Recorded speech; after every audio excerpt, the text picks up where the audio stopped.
Гаш Саутир Фашиват. Все мы видим, что сейчас в мире очень напряженная ситуация в связи с эпидемией. Очень многие люди, в том числе и друзья, мои знакомые, переживают. В первую очередь, конечно, за своих близких, но и за себя, конечно, тоже. Хотел бы всех вас поддержать. Главное, ничего не бойтесь. Соблюдайте меры предосторожности, меры гигиены. И обращайтесь к Богу.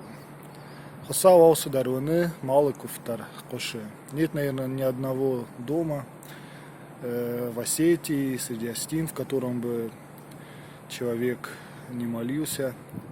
И поэтому еще раз всех призываю, уповайте на Бога, молитесь, Бог все молитвы наши слышит. Да, и главное, не терять нам рассудок, здравомыслие, потому что Бог сам нам в Писании сказал: будьте просты, как голуби, и мудры, как змеи. Господь не заповедовал нам быть глупцами, дураками, но во всем поступать с рассудительностью. Хочу вам рассказать свою личную историю в подтверждении слов о помощи Божьей, связанная со мной, с моей семьей. Это примерно было год назад. В определенный момент у меня появилось такое внутреннее ощущение необходимости читать псалтырь. И причем читать псалтырь за своих усопших, умерших уже родственников. Читал я,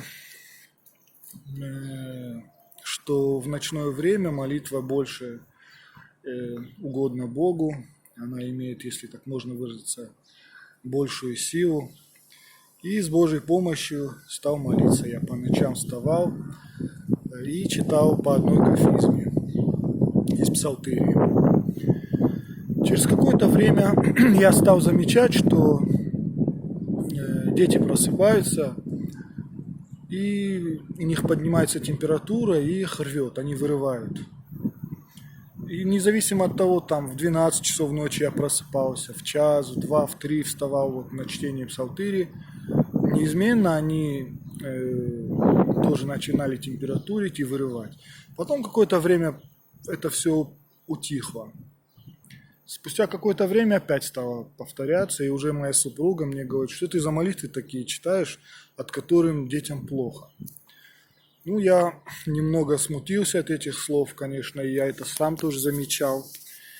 И в нашем храме обратился к нашему протоиерею Александру Фисуну. Это был священник, который при отце Георгии Бестаеве Рухшагуат периодически приходил.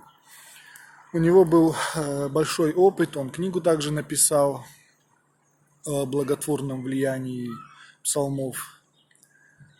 И я подошел к нему и спросил, говорю: отец Александр, вот такая ситуация, как вы считаете, с чем это связано? Я читаю псалтырь, и неизменно дети просыпаются, температурят и их вырывают. Он сказал, что, судя по его практике, это означает, что дети чем-то больны, и таким образом хворь, болезнь выходит из них. Я говорю: так они вроде ничем не больны.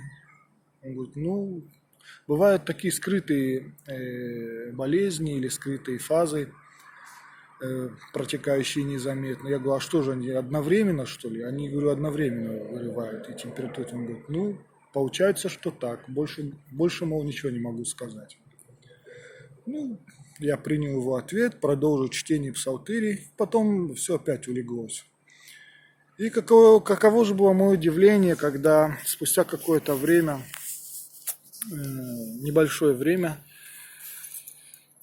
открылось, с чем это было связано. Оказывается, что в первый период, когда дети, я же говорю, что было 2 периода. В первый период, когда дети просыпались, температуре или вырывали, у супруги на работе был один сотрудник из Средней Азии, у которого была открытая форма туберкулеза. И он там всех позаражал в магазине.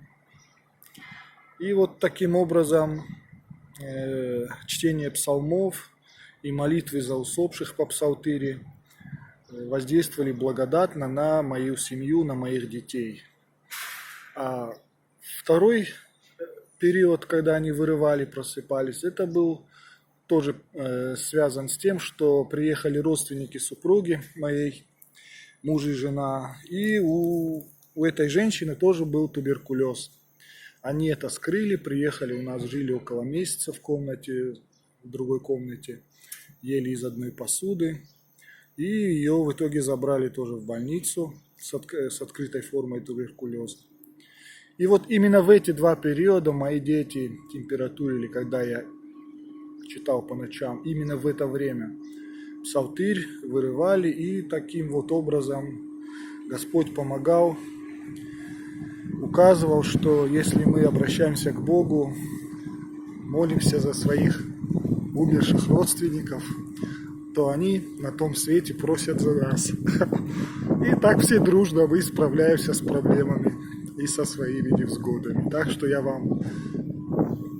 конечно, вам не указчик, но я вот с искренней верой вам советую, рекомендую в эти вот непростые времена старайтесь читать псалтырь с верой и с упованием на Бога. И знайте, что Бог всех нас любит и никого не оставит. Тех, кто на Бога уповает.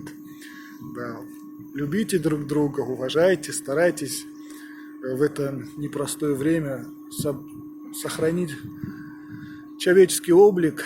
Я уже не говорю о том, чтобы любить друг друга, это уже, наверное, высоко очень сказано, но хотя бы уважать друг друга и стараться относиться по-доброму. Хосалван хошкана гуат. Дай Бог всем нам любви и мира. Забахут.